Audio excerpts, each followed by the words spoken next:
Hello students, myself Munendra Kumar. Today I will discuss some topic of complex analysis which are as follows. Let fz be a function of of complex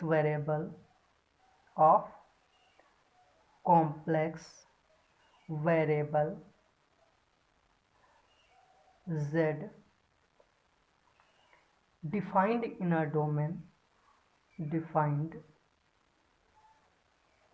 in a domain D, then fz is said to be differentiable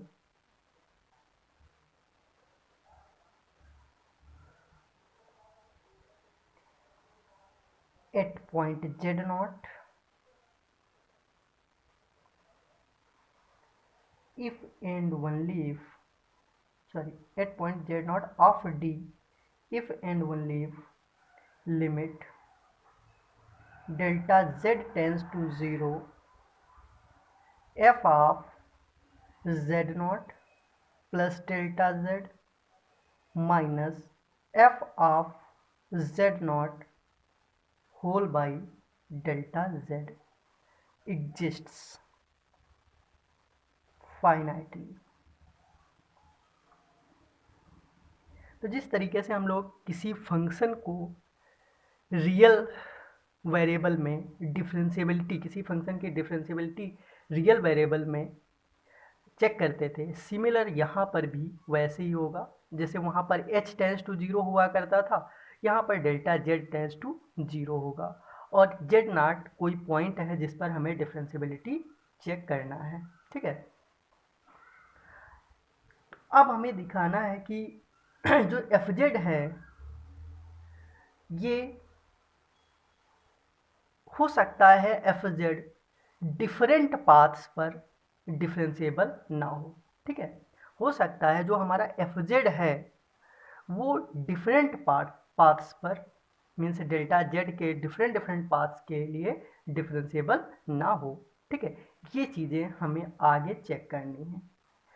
ठीक है, अब हम लोग पढ़ते हैं analytic function के बारे में कि एनालिटिक फंक्शन क्या होता है। This is very important point. Analytic function, तो एनालिटिक फंक्शन को सबसे पहले हम लोग डिफाइन करेंगे कि कोई भी फंक्शन एनालिटिक फंक्शन कब होता है। ठीक है, हालांकि ये डिफरेंशिएबिलिटी से ही रिलेटेड है। ठीक है, तो पहले इसको डिफाइन कर लेते हैं, देन इसको समझते हैं। Let F Z B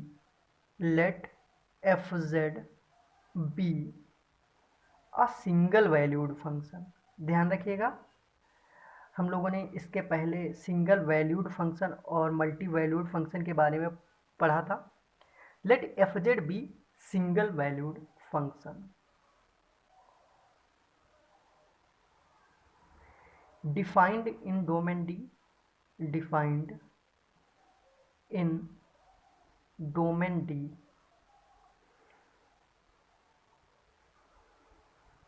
then fz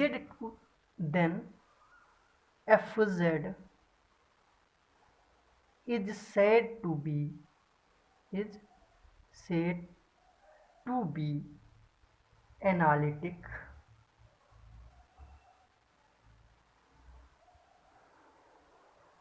at point z naught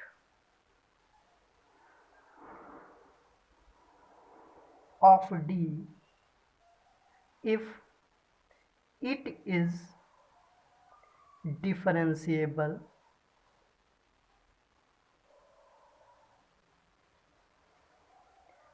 not only at z naught, not only at z naught, but also in some neighborhood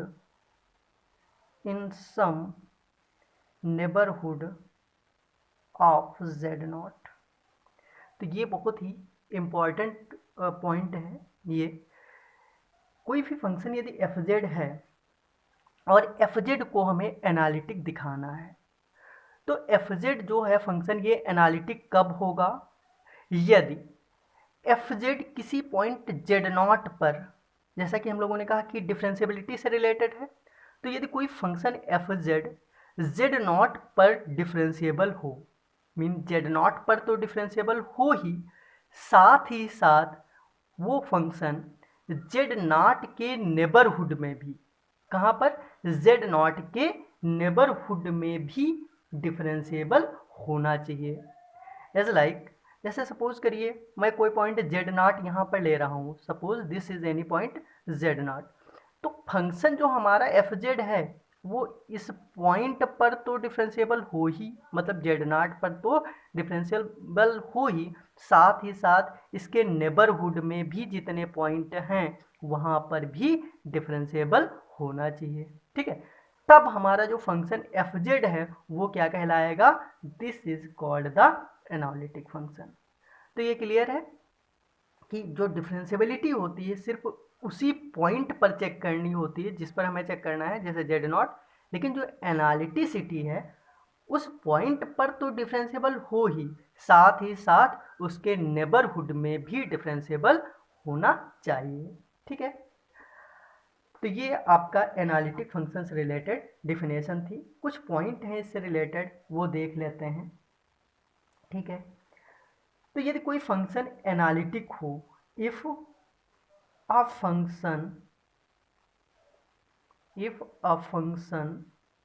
F Z is analytic, if a function fz is analytic in every neighborhood of a point z not. ठीक है, यदि कोई भी function F Z analytic हो every neighbourhood of a point Z naught, Z not के हर एक point पर, sorry हर एक नेबरहुड पॉइंट पर एनालिटिक हो, accept at Z not, accept at Z naught, Z naught को छोड़ के, मीन्स जेड नॉट को छोड़कर जेड नॉट के अलावा जितने भी पॉइंट हैं उन सब पर यदि हमारा फंक्शन एनालिटिक हो, ठीक है, except at Z naught, then Z naught is called, Z naught is called essential singularity, Z naught is called, sorry, isolated singularity, isolated singularity. तो ध्यान रखिएगा, इसको बहुत अच्छे से हम लोग नेक्स्ट चैप्टर में पढ़ेंगे। ठीक है, सिंगुलरिटीज जब हम लोग टॉपिक पढ़ेंगे तो वहाँ पर बहुत अच्छे से पढ़ेंगे, बट यहाँ पर इतना समझ लीजिए, यदि कोई भी फंक्शन एफ जेड, यदि मुझे ये देखना हो कि जेड नॉट, तो यदि जेड नॉट को छोड़कर, जेड नॉट को छोड़कर उसके नेबरहुड में जितने भी पॉइंट पाए जा रहे हैं उन सब पर यदि हमारा फंक्शन एनालिटिक है, except Z naught, Z naught को सिर्फ छोड़कर, तो हम लोग कहेंगे हमारा जो पॉइंट जेड नॉट है ये आइसोलेटेड सिंगुलरिटी है। ओके, और पॉइंट समझ लीजिएगा, यहीं पर हम लोग रिमूवल के बारे में भी समझ लेते हैं कि आखिर रिमूवल सिंगुलरिटी क्या होती है। तो यदि कोई भी function, if a function F Z defined in a domain D, defined in domain D is said to be, is said to have removal singularity। अब ध्यान रखना, सिर्फ हम लोग दो सिंगुलरिटीज़ के बारे में यहाँ पर डिस्कस कर लेते हैं क्योंकि ये एनालिटिसिटी से डायरेक्टली डिफिनेशन से रिलेटेड हैं। तो a function F Z defined in domain D is said to have removable singularity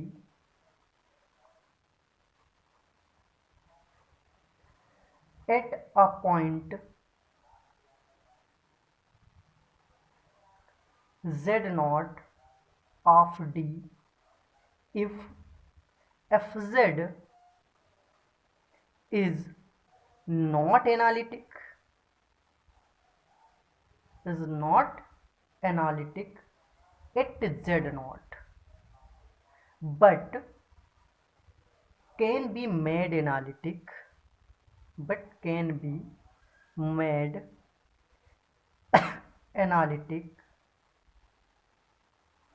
by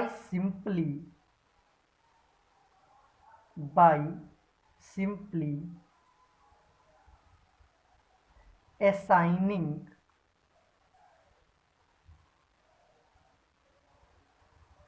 a suitable value of fz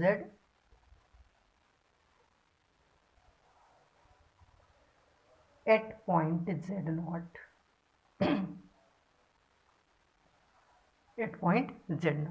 तो कभी कभी क्या होता है कि कोई भी फंक्शन एफ जेड है, किसी पॉइंट जेड नॉट पर एनालिटिक नहीं होता है, ठीक है।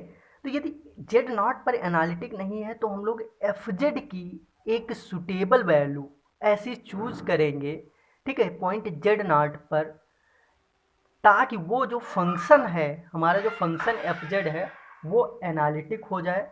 तो ऐसी सिंगुलरिटी को हम लोग रिमूवेबल सिंगुलरिटी बोलते हैं, ठीक है। तो this is the removable singularity.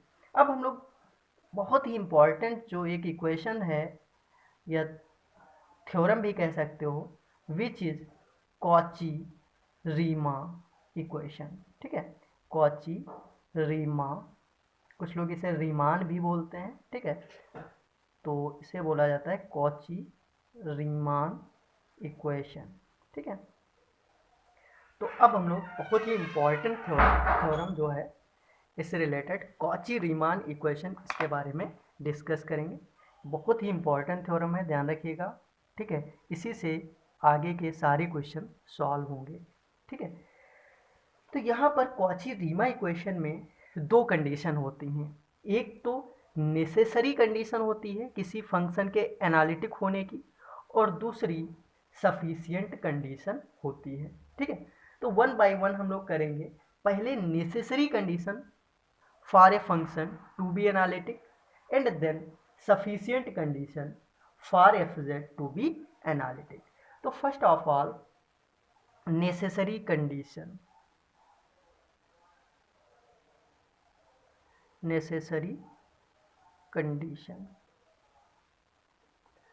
तो हम लोग नेसेसरी कंडीशन पहले देखते हैं। नेसेसरी कंडीशन क्या है?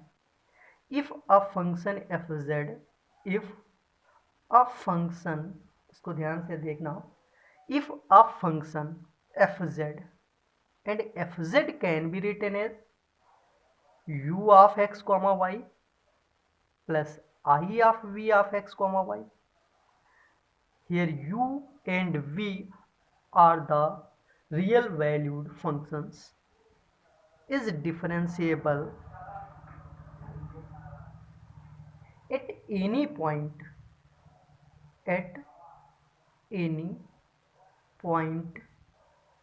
z is equal to x plus iy। यदि किसी point z is equal to x plus i y पर ये हमारा यदि फंक्शन है, डिफरेंशिएबल है, then the partial derivatives, then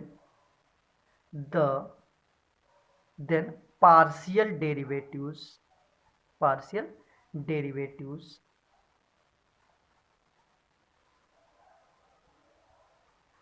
ux comma vx comma uy and vy, यानी ये जो हमारा फंक्शन u है, इसको x के रेस्पेक्ट में पार्शियली डिफरेंशिएट करें, v को x के रेस्पेक्ट में पार्शियली डिफरेंशिएट करें, u को y के रेस्पेक्ट में और v को y के रेस्पेक्ट में। यदि ये पार्शियली डिफरेंशिएशन या पार्शियली डेरिवेटिव्स एग्जिस्ट करें, क्या करें? एग्जिस्ट करें, शुड एग्जिस्ट, ये एग्जिस्ट होना चाहिए। एंड, और साथ ही साथ ये कंडीशन सेटिस्फाई करना चाहिए, and satisfy the equations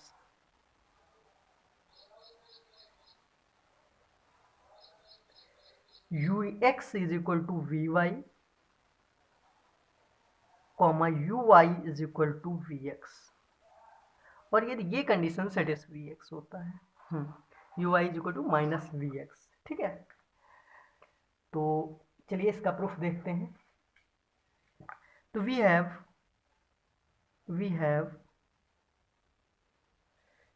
w is equal to f z, we have w is equal to f z, ये जो हमारा एफ जेड है इसको हमने w कंसिडर किया, and this can be written as u x comma y plus i of v x comma y, ठीक है। और हमारा जो z है, z is equal to x plus i y, and और यदि z x plus i y है तो हम लोग यहाँ से डेल्टा z भी क्या लिख सकते हैं, delta z also can be written as delta x plus i delta y, okay. This is equation first, now अब हम लोग क्या करेंगे, वही डिफरेंशियबिलिटी की कंडीशन। तो क्या कंडीशन होती है, limit delta z tends to zero, delta f upon delta z, which can be written as limit delta z tends to 0, delta f can be written as f z plus delta z minus f z whole by delta z, clear है।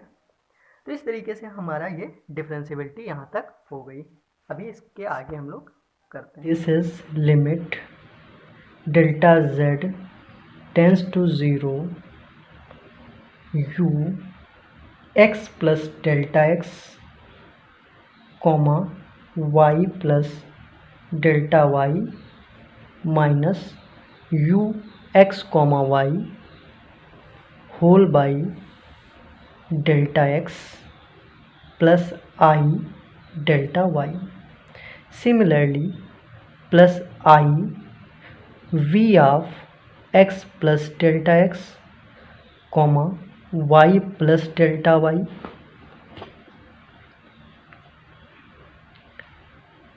Minus v of x comma y upon delta x plus I delta y. So this is your limit taking delta z tends to 0 along real axis. If we take delta z tends to 0 along real axis, then delta y becomes 0. So in this case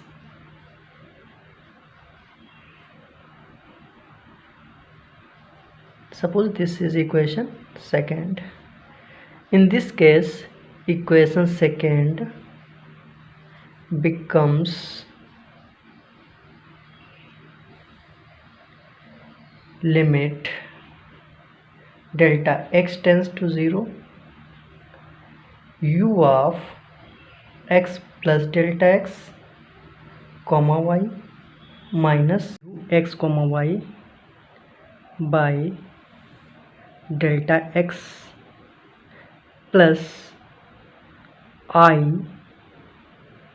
v of x plus delta x comma y minus v of x comma y whole by delta x. So this can be written as here del u by del x, since this is the partial derivative, and plus I del v by del x. So this can also be written as ux, that is u is the partial derivative of u is the partial derivative with respect to x plus I of vx. This is your equation 3. Again, taking delta z tends to 0 along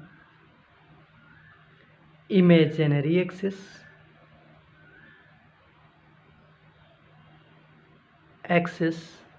so in this case limit delta y tends to 0,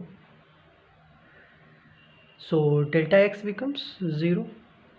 So in this case limit delta y tends to 0, u of x comma y plus delta y minus u x comma y whole by I delta y plus I v of x comma y plus delta y minus v of x comma y whole by I delta y. So this becomes 1 by I del u by del y plus del v by del y, that is minus I after multiplying this by I, so this becomes minus I uy plus vy. So this equation becomes 4. Given limit, since given limit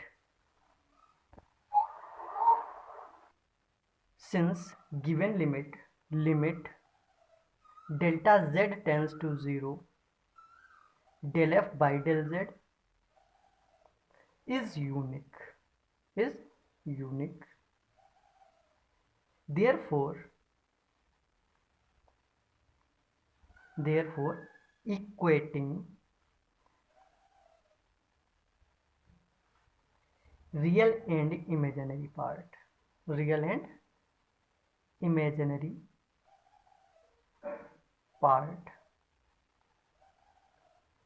तो हम लोग जो हमारी equation 3 और 4 थी उनसे real और imaginary part equate करेंगे। तो हमारे जो इक्वेशन 3 थी वहाँ पर क्या था, u x is equal to क्या हो जाएगा, v y and u y is equal to minus v x. These are equations are called the Cauchy-Riemann equations. ठीक है, तो इस तरीके से हमारा जो नेसेसरी कंडीशन थी वो सेटिस्फाई हो गई है. अब हम लोग सफिशिएंट कंडीशन देखेंगे. ठीक है, तो सफिशिएंट कंडीशन जो है इसका हम लोग प्रूफ नहीं करेंगे क्योंकि प्रूफ ज़्यादा इम्पोर्टेंट नहीं है, सिर्फ हम लोग थ्योरम का स्टेटमेंट समझ लेते हैं. ठीक है, चलिए देखते हैं सफिशिएंट कंडीशन का स्टेटमेंट क्या होता है. नाउ सफिशिएंट कंडीशन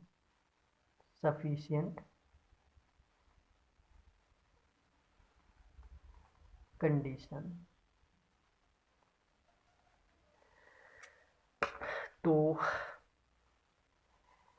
यदि मेरे पास कोई भी सिंगल वैल्यूड फंक्शन है, the single valued function fz is analytic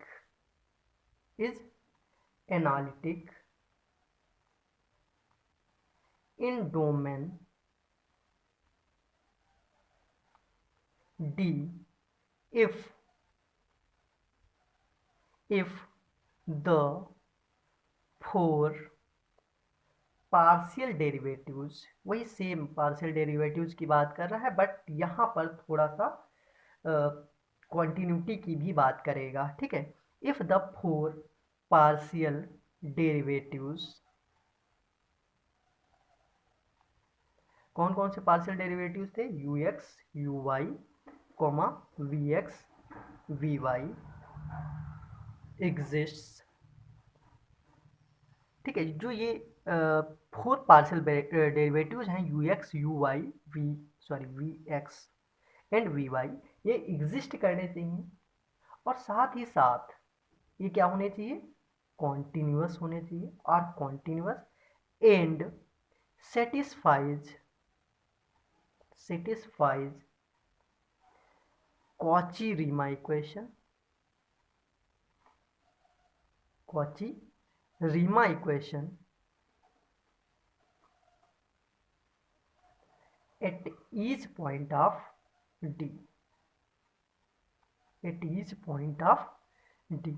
तो यहाँ पर यदि देखा जाए तो यहाँ पर सफिशियंट कंडीशन में ऐसा फील हो रहा है कि नेसेसरी भी कंडीशन आ गई है कि पहले तो ये पॉइंट सारे एग्जिस्ट करने चाहिए, पार्शियल डेरिवेटिव एग्जिस्ट करने चाहिए, साथ ही साथ ये जो पार्शियल डेरिवेटिव्स हैं ये भी कॉन्टिन्यूअस होने चाहिए एंड कॉची-रीमान इक्वेशन सभी पॉइंट पर सेटिस्फाई करने चाहिए।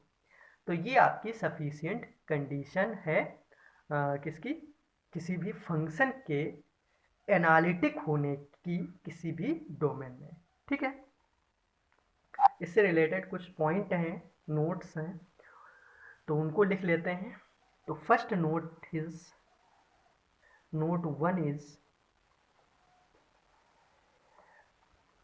यहाँ पर सबसे पहले एक बहुत ही इंपॉर्टेंट पॉइंट है कि कोई भी फंक्शन यदि f है तो इसका जो डेरिवेटिव होता है f डैश z वो ux plus i v x होता है। ठीक है, ux plus i v x, मतलब इसको x के रेस्पेक्ट में ही सिर्फ पार्शियली डिफ्रेंशिएट कर दो वो डेरिवेटिव हो जाएगा, या y के रेस्पेक्ट में कर दोगे तब भी हो जाएगा। तो इससे रिलेटेड एक पॉइंट है, मॉड ऑफ, यदि मैं एफ डैश जेड का होल ऑफ स्क्वायर निकालूं तो ये क्या हो जाएगा, दिस बिकम्स, तो इसका mod of f dash z का होल ऑफ स्क्वायर क्या हो जाएगा, यू एक्स का whole of square plus u v x का होल ऑफ स्क्वायर, यही तो होता है। मॉडुलस क्या होता है, अंडर रूट यू एक्स का whole of square plus v x का होल ऑफ स्क्वायर, या वही चीज़ है, मॉड इफेक्ट नहीं करेगा जब भी स्क्वायर होता है। तो यू एक्स का whole of square plus v x का whole of square, this can be written as u x into u x plus v x into v x, ऐसे तो लिख सकते हैं ना। अब इस since by the Cauchy Riemann equation u x is equal to क्या होता है, v y, so we put u x is equal to v y and Vx is equal to minus uy, so this becomes minus uy into Vx। ठीक है, क्या use करते हैं, क्या use किया हमने, using Cauchy-Riemann equation, that is CR equations. So this is ux vy minus uy vx, ये क्या हुआ करता था, हम लोग कहीं पर पढ़े थे, कहाँ पढ़े थे, यदि देखा जाए तो जैकोबियन में पढ़े थे। क्या होता था, del of u comma v upon del of x comma y, यही तो होता था कि del u by del x, del u by del x, del v by del y minus del u by del y and del v by del x, शायद कुछ ऐसा ही होता था। तो ये चीज हम क्या लिख सकते हैं, del u comma y upon del x comma y, that is mod of f dash z का whole of square is equal to this. तो ये आपका फर्स्ट नोट था। इसी तरीके से एक और नोट है छोटा सा, उसको भी देख लेते हैं। w is equal to f Z and F Z can be written as u plus i v, where z is equal to x plus iy. Since by the above result we know that f dash z can be written as ux plus I of vx, or this can be written as dw by dz, f dash z or w, that is dw by dz can be written as del u by del x plus I del v by del x. This can be written as dw by dz is equal to del by del x u plus iv. This u plus iv is w, so dw by dz is equal to del w by del x. That is